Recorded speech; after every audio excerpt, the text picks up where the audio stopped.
Hola amigos, soy Luis Felipe Cruz y estamos en Leyendo Cuentos, Contando Historias.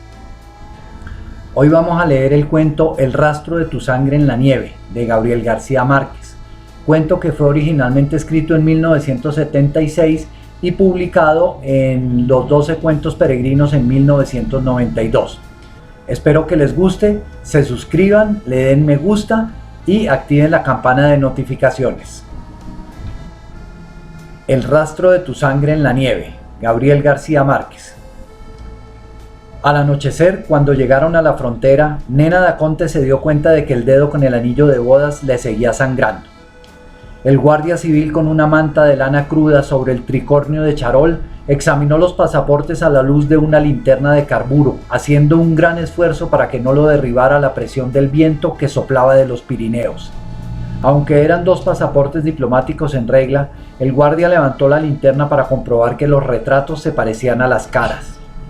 Nena Daconte era casi una niña, con unos ojos de pájaro feliz y una piel de melaza que todavía irradiaba la resolana del Caribe en el lúgubre anochecer de enero, y estaba arropada hasta el cuello con un abrigo de bisón que no podía comprarse con el sueldo de un año de toda la guarnición fronteriza.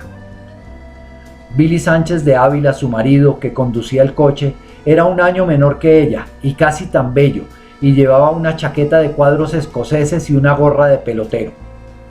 Al contrario de su esposa, era alto y atlético y tenía las mandíbulas de hierro de los matones tímidos. Pero lo que revelaba mejor la condición de ambos era el automóvil platinado, cuyo interior exhalaba un aliento de bestia viva como no se había visto otro por aquella frontera de pobres. Los asientos posteriores iban atiborrados de maletas demasiado nuevas y muchas cajas de regalos todavía sin abrir. Ahí estaba además el saxofón tenor que había sido la pasión dominante en la vida de Nena Daconte antes de que sucumbiera al amor contrariado de su tierno pandillero de balneario. Cuando el guardia le devolvió los pasaportes sellados, Billy Sánchez le preguntó dónde podían encontrar una farmacia para hacerle una cura en el dedo a su mujer, y el guardia le gritó contra el viento que preguntaran en Hendaya, del lado francés.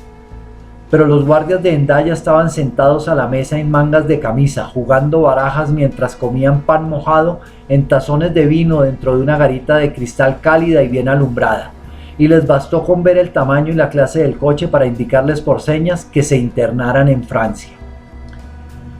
Billy Sánchez hizo sonar varias veces la bocina, pero los guardias no entendieron que los llamaban, sino que uno de ellos abrió el cristal y les gritó con más rabia que el viento: «Merde, allez-vous-en».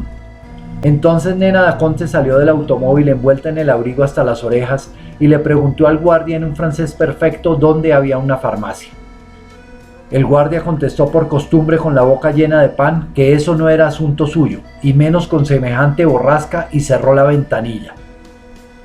Pero luego se fijó con atención en la muchacha que se chupaba el dedo herido envuelta en el destello de los bisones naturales, y debió confundirla con una aparición mágica en aquella noche de espantos, porque al instante cambió de humor. Explicó que la ciudad más cercana era Biarritz, pero que en pleno invierno y con aquel viento de lobos tal vez no hubiera una farmacia abierta hasta Bayona, un poco más adelante. ¿Es algo grave?, preguntó. Nada, sonrió Nena Daconte, mostrándole el dedo con la sortija de diamantes en cuya yema era apenas perceptible la herida de la rosa. Es solo un pinchazo. Antes de Bayona volvió a nevar.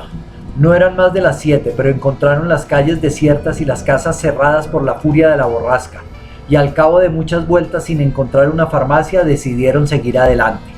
Billy Sánchez se alegró con la decisión. Tenía una pasión insaciable por los automóviles raros y nunca había conducido nada igual a aquel Bentley convertible de regalo de bodas. Era tanta su embriaguez en el volante que cuanto más andaba, menos cansado se sentía. Estaba dispuesto a llegar esa noche a Burdeos, donde tenían reservada la suite nupcial del Hotel Splendid, y no habría vientos contrarios ni bastante nieve en el cielo para impedirlo. Nena Daconte, en cambio, estaba agotada, sobre todo por el último tramo de la carretera desde Madrid, que era una cornisa de cabras azotada por el granizo. Así que después de Bayona se enrolló un pañuelo en el anular, apretándolo bien para detener la sangre que seguía fluyendo, y se durmió a fondo. Billy Sánchez no lo advirtió sino al borde de la medianoche, después de que acabó de nevar y el viento se paró de pronto entre los pinos y el cielo de las landas se llenó de estrellas glaciales. Había pasado frente a las luces dormidas de Burdeos, pero solo se detuvo para llenar el tanque en una estación de la carretera, pues aún le quedaban ánimos para llegar hasta París sin tomar aliento. Era tan feliz con su juguete grande de 25.000 libras esterlinas que ni siquiera se preguntó si lo sería también la criatura radiante que dormía a su lado, con la venda del anular empapada de sangre, y cuyo sueño de adolescente por primera vez estaba atravesado por ráfagas de incertidumbre. Se habían casado 3 días antes, a 10.000 kilómetros de allí, en Cartagena de Indias, ante el asombro de los padres de él y la desilusión de los de ella, y la bendición personal del arzobispo primado. Nadie, salvo ellos mismos, entendía el fundamento real ni conoció el origen de ese amor imprevisible. Había empezado 3 meses antes de la boda, un domingo de mar en que la pandilla de Billy Sánchez se tomó por asalto los vestidores de mujeres de los balnearios de Marbella. Nena da Conte había cumplido apenas 18 años, acababa de regresar del internado de la Châtellenie en Saint-Blaise, Suiza, hablando 4 idiomas sin acento y con un dominio maestro del saxofón tenor, y aquel era su primer domingo de mar desde el regreso. Se había desnudado por completo para ponerse el traje de baño cuando empezó la estampida de pánico y los gritos de abordaje en las casetas vecinas, pero no entendió lo que ocurría hasta que la aldaba de su puerta saltó en astillas y vio parada frente a ella al bandolero más hermoso que se podía concebir. Lo único que llevaba puesto era un calzoncillo lineal de falsa piel de leopardo y tenía el cuerpo apacible y elástico y el color dorado de la gente de mar. En el puño derecho, donde tenía una esclava metálica de gladiador romano, llevaba enrollada una cadena de hierro que le servía de arma mortal, y tenía colgada del cuello una medalla sin santo que palpitaba en silencio con el susto del corazón. Habían estado juntos en la escuela primaria y habían roto muchas piñatas juntos en las fiestas de cumpleaños, pues ambos pertenecían a la estirpe provinciana que manejaba a su arbitrio el destino de la ciudad desde los tiempos de la colonia. Pero habían dejado de verse tantos años que no se reconocieron a primera vista. Nena da Conte permaneció de pie, inmóvil, sin hacer nada por ocultar su desnudez intensa. Billy Sánchez cumplió entonces con su rito pueril. Se bajó el calzoncillo de leopardo y le mostró su respetable animal erguido. Ella lo miró de frente y sin asombro. «Los he visto más grandes y más firmes», dijo dominando el terror. «De modo que piensa bien lo que vas a hacer, porque conmigo te tienes que comportar mejor que un negro». En realidad Nena da Conte no solo era virgen, sino que nunca hasta entonces había visto un hombre desnudo, pero el desafío resultó eficaz. Lo único que se le ocurrió a Billy Sánchez fue tirar un puñetazo de rabia contra la pared con la cadena enrollada en la mano y se astilló los huesos. Ella lo llevó en su coche al hospital, lo ayudó a sobrellevar la convalecencia y al final aprendieron juntos a hacer el amor de la manera buena. Pasaron las tardes difíciles de junio en la terraza interior de la casa, donde habían muerto 6 generaciones de próceres de la familia de Nena da Conte. Ella tocando canciones de moda en el saxofón y él con la mano escayolada contemplándola desde el chinchorro, con un estupor sin alivio. La casa tenía numerosas ventanas de cuerpo entero que daban al estanque de podredumbre de la bahía, y era una de las más grandes y antiguas del barrio de La Manga, y sin duda la más fea. Pero la terraza de baldosas ajedrezadas donde Nena da Conte tocaba el saxofón era un remanso en el calor de las 4 y daba a un patio de sombras grandes con palos de mango y matas de guineo, bajo los cuales había una tumba con una losa sin nombre anterior a la casa y a la memoria de la familia. Aún los menos entendidos en música pensaban que el sonido del saxofón era anacrónico en una casa de tanta alcurnia. «Suena como un buque», había dicho la abuela de Nena da Conte cuando lo oyó por primera vez. Su madre había tratado en vano de que lo tocara de otro modo, y no como ella lo hacía por comodidad, con la falda recogida hasta los muslos y las rodillas separadas, y con una sensualidad que no le parecía esencial para la música. «No me importa qué instrumento toques», le decía, «con tal de que lo toques con las piernas cerradas». Pero fueron esos aires de adioses de buques y ese encarnizamiento de amor los que le permitieron a Nena da Conte romper la cáscara amarga de Billy Sánchez. Debajo de la triste reputación de bruto que él tenía muy bien sustentada por la confluencia de dos apellidos ilustres, ella descubrió un huérfano asustado y tierno. Llegaron a conocerse tanto mientras se le soldaban los huesos de la mano que él mismo se asombró de la fluidez con que ocurrió el amor cuando ella lo llevó a su cama de doncella, una tarde de lluvias en que se quedaron solos en la casa. Todos los días a esa hora durante casi 2 semanas retozaron desnudos bajo la mirada atónita de los retratos de guerreros civiles y abuelas insaciables que los habían precedido en el paraíso de aquella cama histórica. Aún en las pausas del amor permanecían desnudos con las ventanas abiertas, respirando la brisa de escombros de barcos de la bahía, su olor a mierda, y oyendo en el silencio del saxofón los ruidos cotidianos del patio, la nota única del sapo bajo las matas de guineo, la gota de agua en la tumba de nadie, los pasos naturales de la vida que antes no habían tenido tiempo de conocer. Cuando los padres de Nena da Conte regresaron a la casa, ellos habían progresado tanto en el amor que ya no les alcanzaba el mundo para otra cosa, y lo hacían a cualquier hora y en cualquier parte, tratando de inventarlo otra vez cada vez que lo hacían. Al principio lo hicieron como mejor podían en los carros deportivos con que el papá de Billy Sánchez trataba de apaciguar sus propias culpas. Después, cuando los coches se les volvieron demasiado fáciles, se metían por la noche en las casetas desiertas de Marbella, donde el destino los había enfrentado por primera vez, y hasta se metieron disfrazados durante el carnaval de noviembre en los cuartos de alquiler del antiguo barrio de esclavos de Getsemaní, al amparo de las mamasantas que hasta hacía pocos meses tenían que padecer a Billy Sánchez con su pandilla de cadeneros. Nena da Conte se entregó a los amores furtivos con la misma devoción frenética que antes malgastaba en el saxofón, hasta el punto de que su bandolero domesticado terminó por entender lo que ella quiso decirle cuando le dijo que tenía que comportarse como un negro. Billy Sánchez le correspondió siempre y bien y con el mismo alborozo. Ya casados cumplieron con el deber de amarse mientras las azafatas dormían en mitad del Atlántico, encerrados a duras penas y más muertos de risa que de placer en el retrete del avión. Solo ellos sabían entonces, 24 horas después de la boda, que Nena da Conte estaba encinta desde hacía 2 meses. De modo que cuando llegaron a Madrid se sentían muy lejos de ser 2 amantes saciados, pero tenían bastantes reservas para comportarse como recién casados puros. Los padres de ambos lo habían previsto todo.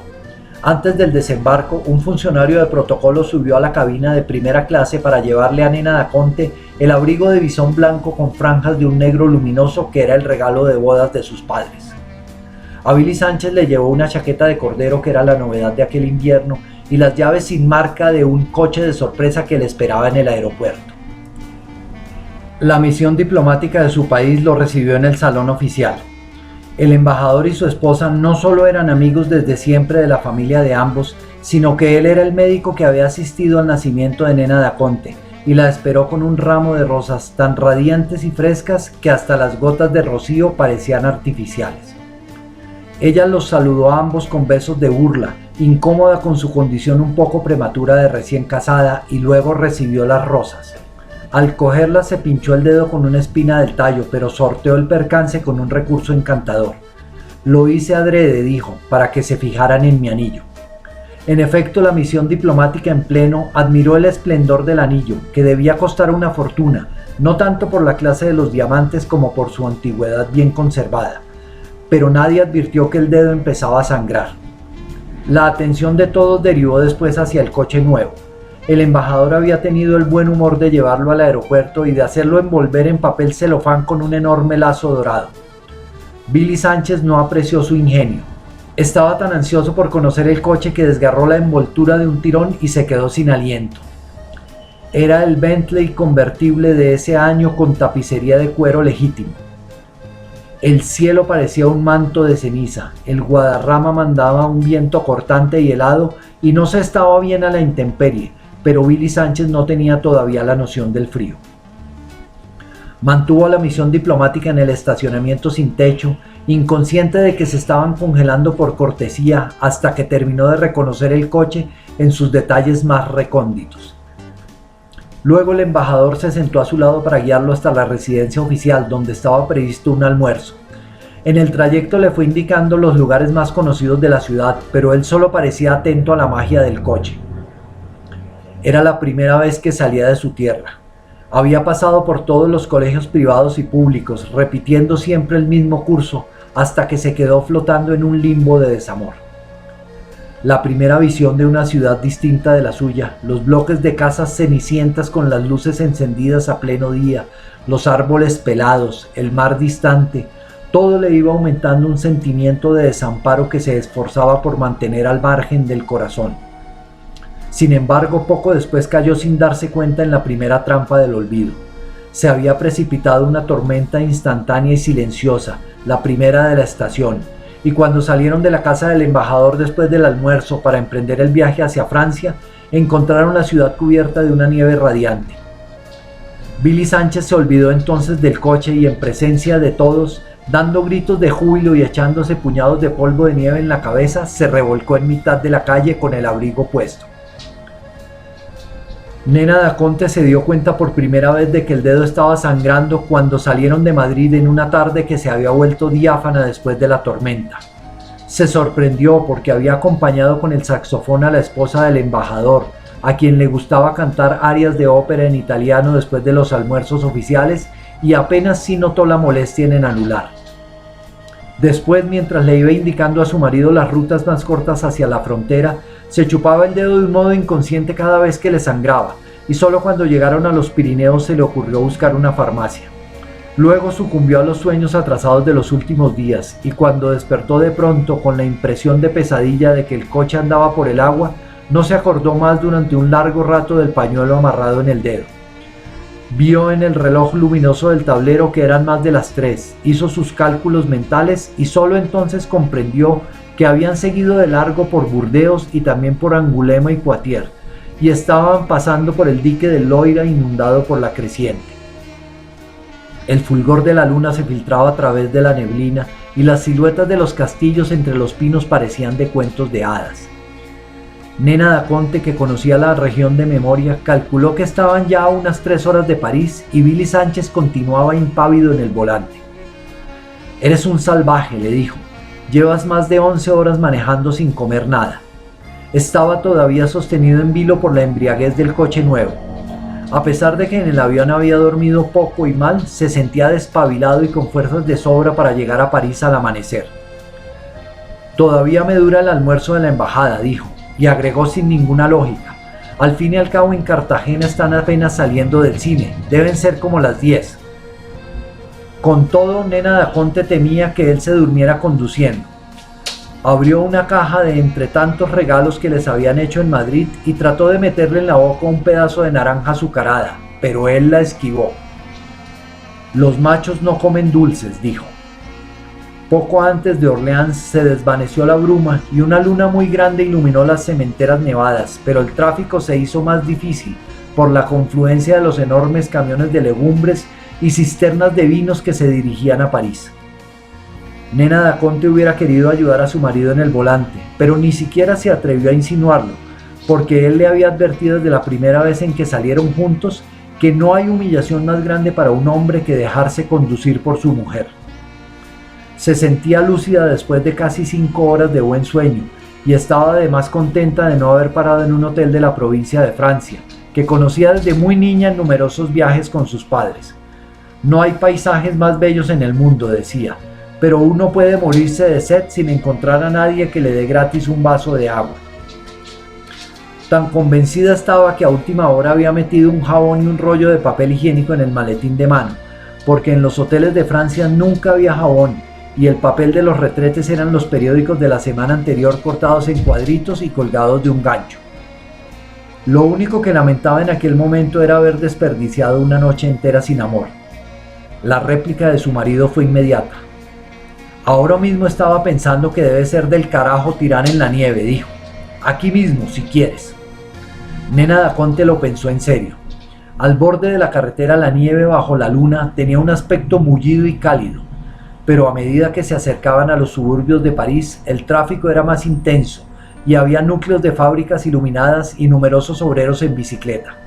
De no haber sido invierno estarían ya en pleno día.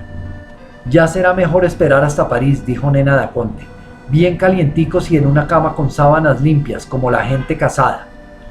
Es la primera vez que me fallas, dijo él. Claro, replicó ella, es la primera vez que somos casados. Poco antes del amanecer se lavaron la cara y orinaron en una fonda del camino y tomaron café con croissant caliente en un mostrador donde los camioneros desayunaban con vino tinto. Nena Daconte se había dado cuenta en el baño de que tenía manchas de sangre en la blusa y la falda, pero no intentó lavarlas. Tiró a la basura el pañuelo empapado, se cambió el anillo matrimonial para la mano izquierda y se lavó bien el dedo herido con agua y jabón. El pinchazo era casi invisible. Sin embargo, tan pronto como regresaron al coche volvió a sangrar, de modo que Nena Daconte dejó el brazo colgando fuera de la ventana, convencida de que el aire glacial de las cementeras tenía virtudes de cauterio. Fue otro recurso vano, pero todavía no se alarmó. Si alguien nos quiere encontrar será muy fácil, dijo con su encanto natural. Solo tendrá que seguir el rastro de mi sangre en la nieve. Luego pensó mejor en lo que había dicho y su rostro floreció en las primeras luces del amanecer.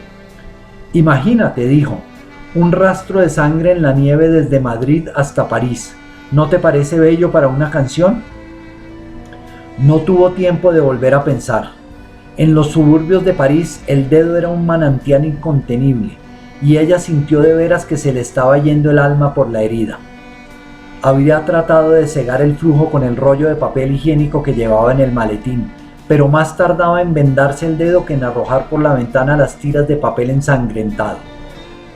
La ropa que llevaba puesta, el abrigo, los asientos del coche se iban empapando poco a poco, pero de un modo irreparable.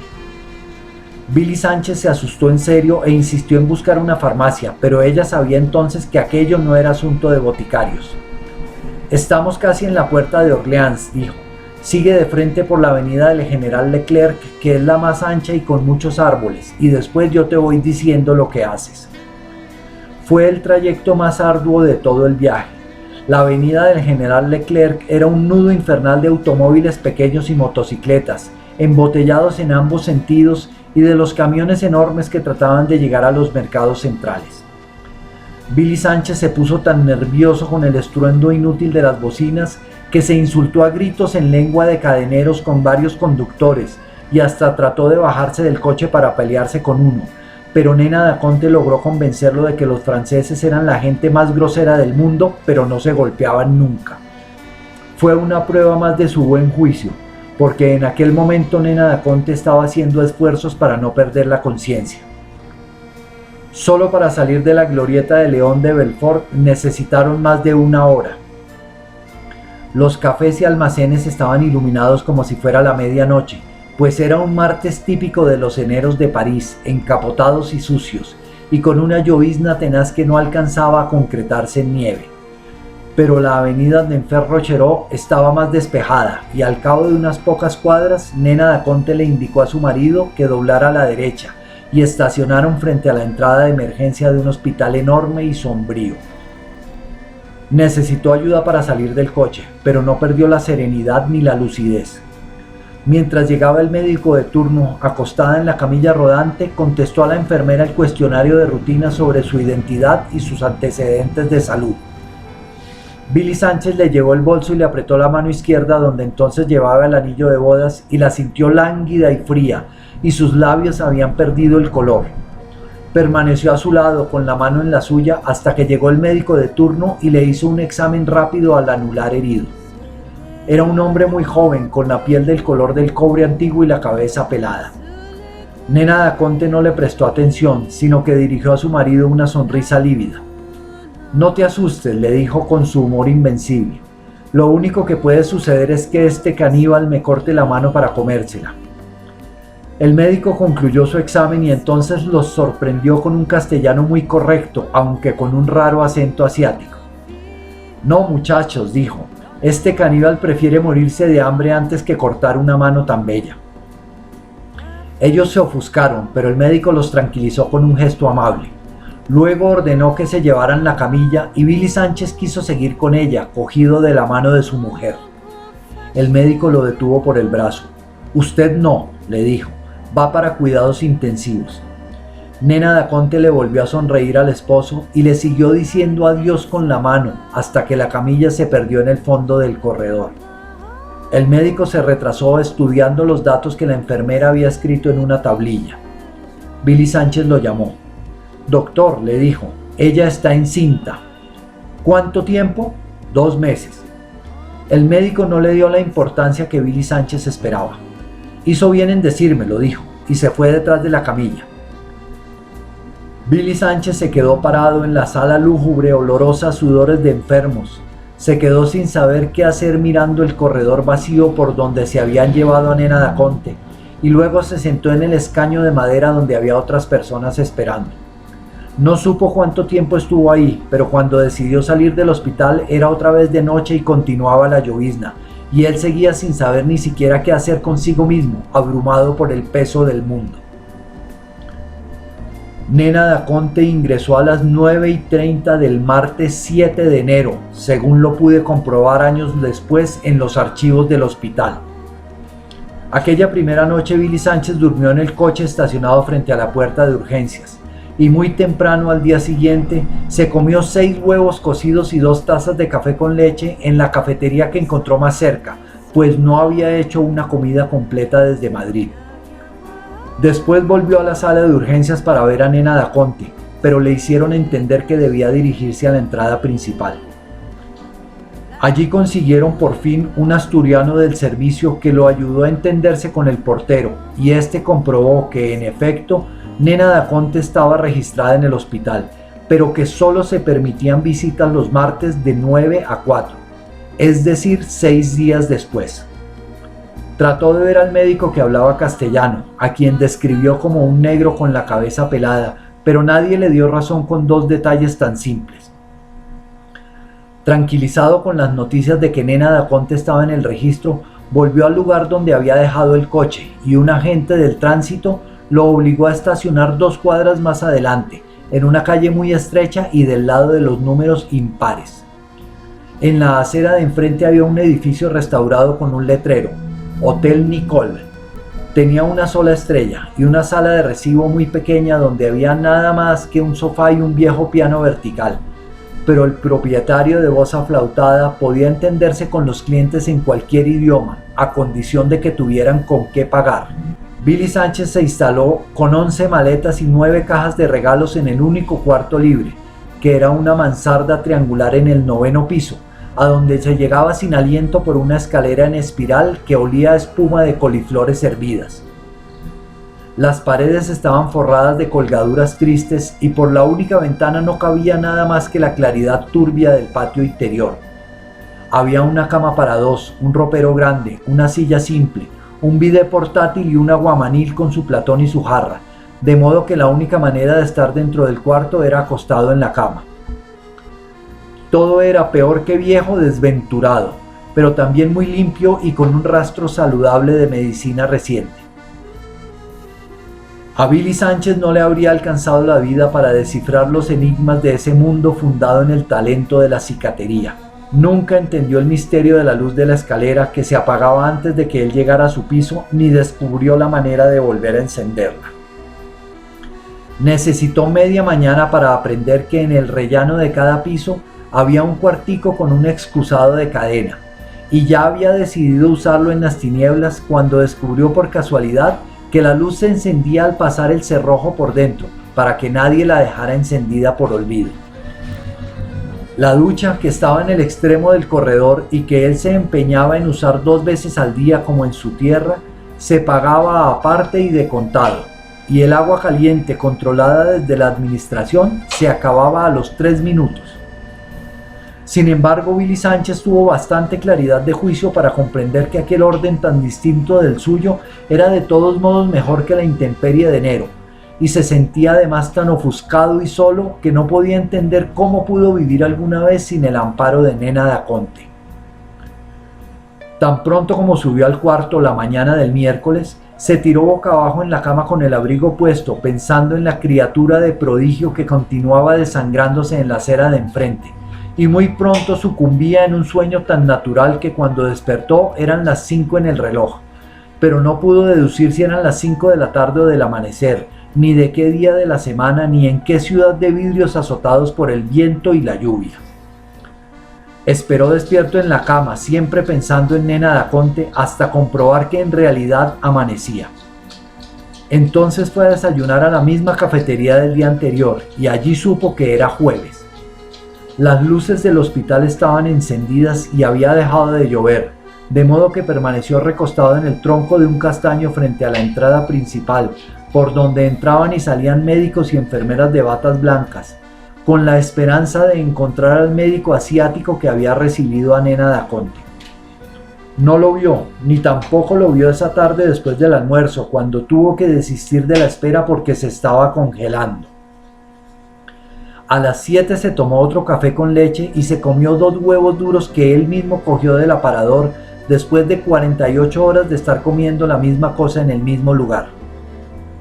Cuando volvió al hotel para acostarse, encontró su coche solo en una acera y todos los demás en la acera del frente, y tenía puesta la notificación de una multa en el parabrisas. Al portero del hotel le costó trabajo explicarle que en los días impares del mes se podía estacionar en la acera de números impares y al día siguiente en la acera contraria. Tantas artimañas racionalistas resultaban incomprensibles para un Sánchez de Ávila de los más acendrados, que apenas 2 años antes se había metido en un cine de barrio con el automóvil oficial del alcalde mayor y había causado estragos de muerte ante los policías impávidos. Entendió menos todavía cuando el portero del hotel le aconsejó que pagara la multa, pero que no cambiara el coche de lugar a esa hora, porque tendría que cambiarlo otra vez a las 12 de la noche. Aquella madrugada por primera vez no pensó solo en Nena Daconte, sino que daba vueltas en la cama sin poder dormir, pensando en sus propias noches de pesadumbre en las cantinas de maricas del mercado público de Cartagena del Caribe. Se acordaba del sabor del pescado frito y del arroz con coco en las fondas del muelle donde atracaban las goletas de Aruba. Se acordó de su casa con las paredes cubiertas de trinitarias, donde serían apenas las 7 de la noche de ayer, y vio a su padre con un pijama de seda leyendo el periódico en el fresco de la terraza. Se acordó de su madre, de quien nunca se sabía dónde estaba ninguna hora, su madre apetitosa y lenguaraz, con un traje de domingo y una rosa en la oreja desde el atardecer, ahogándose de calor por el estorbo de sus tetas espléndidas. Una tarde, cuando él tenía 7 años, había entrado de pronto en el cuarto de ella y la había sorprendido desnuda en la cama con uno de sus amantes casuales. Aquel percance del que nunca habían hablado estableció entre ellos una relación de complicidad que era más útil que el amor.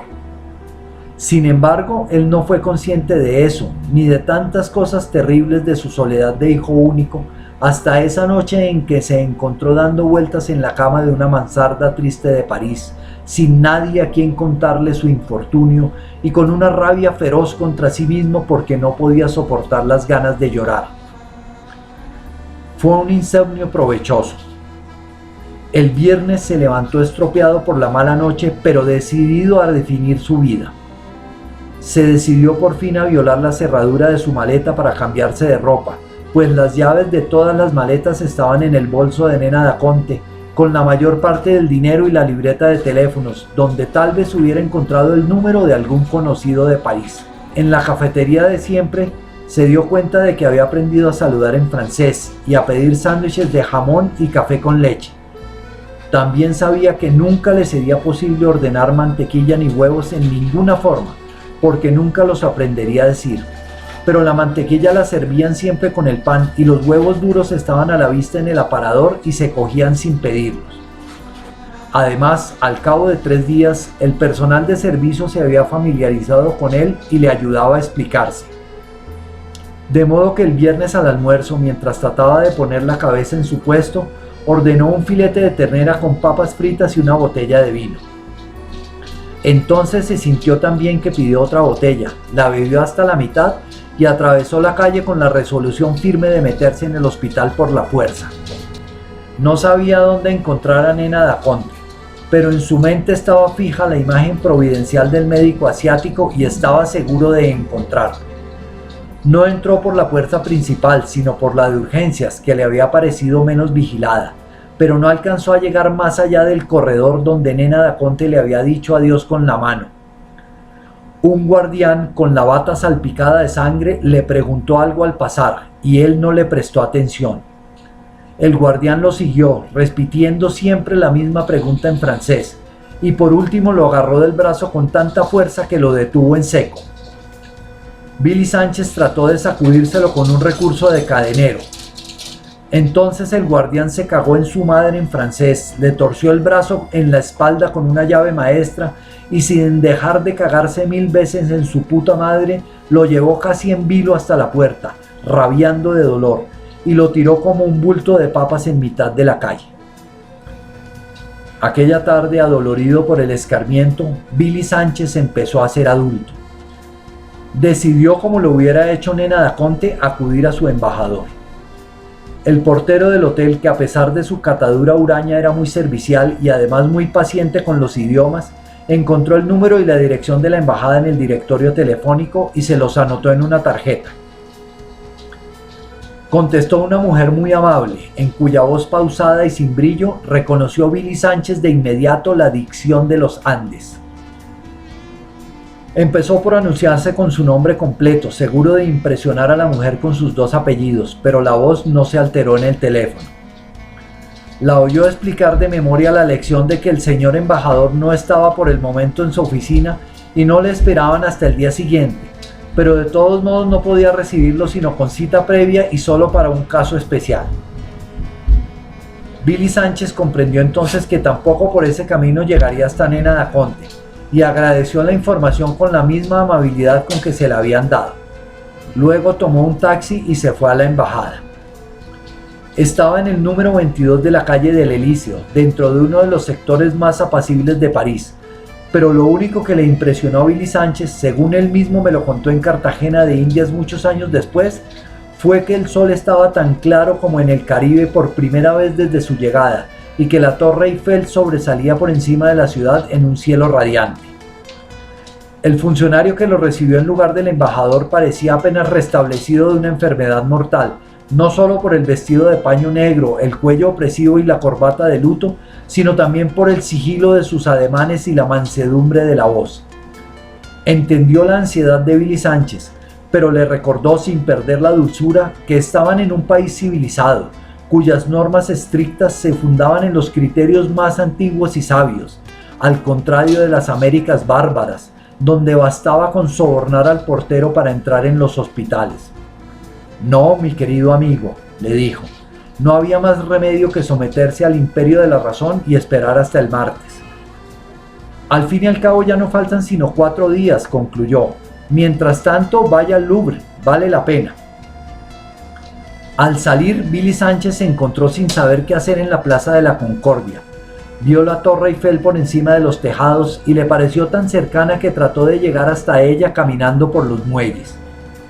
Pero muy pronto se dio cuenta de que estaba más lejos de lo que parecía y que además cambiaba de lugar a medida que la buscaba.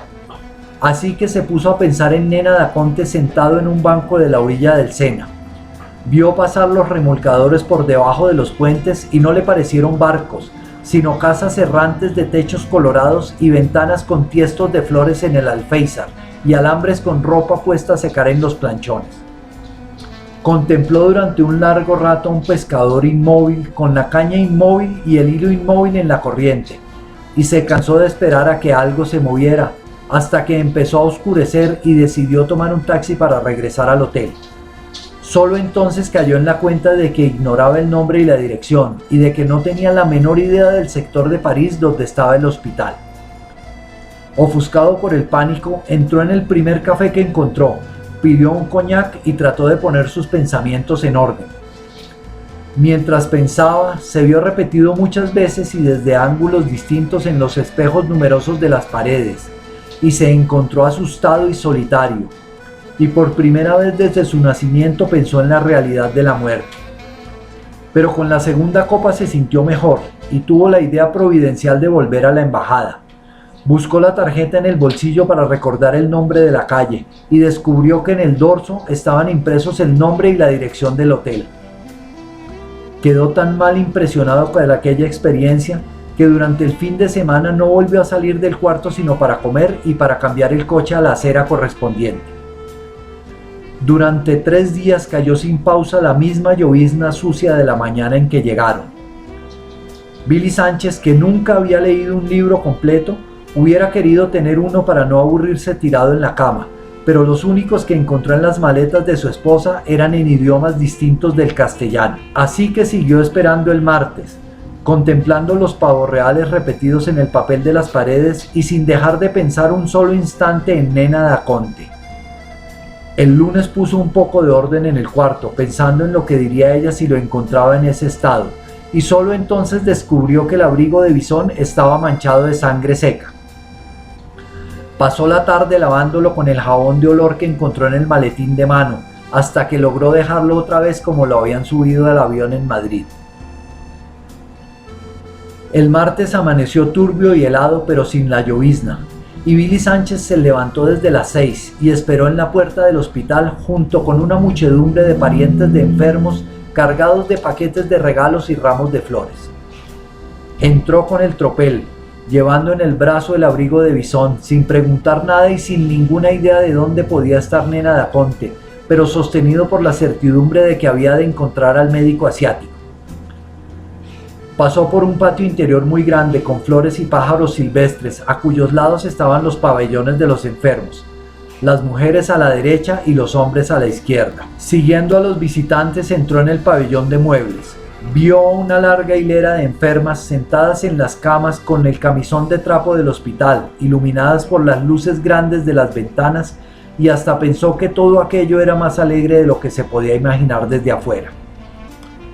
Llegó hasta el extremo del corredor y luego lo recorrió de nuevo en sentido inverso hasta convencerse de que ninguna de las enfermas era Nena da Conte. Luego recorrió otra vez la galería exterior mirando por la ventana los pabellones masculinos hasta que creyó reconocer al médico que buscaba. Era él, en efecto. Estaba con otros médicos y varias enfermeras examinando a un enfermo. Billy Sánchez entró en el pabellón, apartó a una de las enfermeras del grupo y se paró frente al médico asiático que estaba inclinado sobre el enfermo. Lo llamó. El médico levantó sus ojos desolados, pensó un instante y entonces lo reconoció. «¿Pero dónde diablos se había metido usted?», dijo. Billy Sánchez se quedó perplejo. «En el hotel», dijo, «aquí a la vuelta». Entonces lo supo. Nena da Conte había muerto desangrada a las 7:10 de la noche del jueves 9 de enero, después de 70 horas de esfuerzos inútiles de los especialistas mejor calificados de Francia. Hasta el último instante había estado lúcida y serena, y dio instrucciones para que buscaran a su marido en el Hotel Plaza Athénée, donde tenían una habitación reservada, y dio los datos para que se pusieran en contacto con sus padres. La embajada había sido informada el viernes por un cable urgente de su cancillería, cuando ya los padres de Nena da Conte volaban hacia París. El embajador en persona se encargó de los trámites del embalsamiento y los funerales y permaneció en contacto con la prefectura de policía de París para localizar a Billy Sánchez. Un llamado urgente con sus datos personales fue transmitido desde la noche del viernes hasta la tarde del domingo a través de la radio y la televisión, y durante esas 40 horas fue el hombre más buscado en Francia. Su retrato, encontrado en el bolso de Nena da Conte, estaba expuesto por todos lados. 3 Bentley convertibles del mismo modelo habían sido localizados, pero ninguno era el suyo. Los padres de Nena da Conte habían llegado el sábado a mediodía y velaron el cadáver en la capilla del hospital, esperando hasta última hora encontrar a Billy Sánchez. También los padres de este habían sido informados y estuvieron listos para volar a París, pero al final desistieron por una confusión de telegramas. Los funerales tuvieron lugar el domingo a las 2 de la tarde, a solo 200 metros del sórdido cuarto del hotel donde Billy Sánchez agonizaba de soledad por el amor de Nena da Conte. El funcionario que lo había atendido en la embajada me dijo años más tarde que él mismo recibió el telegrama de su cancillería 1 hora después de que Billy Sánchez salió de su oficina y que estuvo buscándolo por los bares sigilosos del Faubourg Saint-Honoré. Me confesó que no le había puesto mucha atención cuando lo recibió, porque nunca se hubiera imaginado que aquel costeño aturdido por la novedad de París y con un abrigo de cordero tan mal llevado tuviera a su favor un origen tan ilustre. El mismo domingo por la noche, mientras él soportaba las ganas de llorar de rabia, los padres de Nena Daconte desistieron de la búsqueda y se llevaron el cuerpo embalsamado dentro del ataúd metálico, y quienes alcanzaron a verlo siguieron repitiendo durante muchos años que no habían visto nunca una mujer más hermosa, ni viva ni muerta. De modo que cuando Billy Sánchez entró por fin en el hospital el martes en la mañana, ya se había consumado el entierro en el triste panteón de La Manga, a muy pocos metros de la casa donde ellos habían descifrado las primeras claves de la felicidad. El médico asiático que puso a Billy Sánchez al corriente de la tragedia quiso darle unas pastillas calmantes en la sala del hospital, pero él las rechazó. Se fue sin despedirse, sin nada que agradecer, pensando que lo único que necesitaba con urgencia era encontrar a alguien a quien romperle la madre a cadenazos para desquitarse de su desgracia. Cuando salió del hospital, ni siquiera se dio cuenta de que estaba cayendo del cielo una nieve sin rastros de sangre, cuyos copos tiernos y nítidos parecían plumitas de palomas, y que en las calles de París había un aire de fiesta, porque era la primera nevada grande en 10 años. Gabriel García Márquez, 1976. Bueno amigos, espero que les haya gustado. No se olviden de suscribirse, de darle me gusta y de activar la campanita de notificaciones. El próximo capítulo narraremos otro cuento de 12 cuentos peregrinos, La Santa. Entonces los espero. Adiós.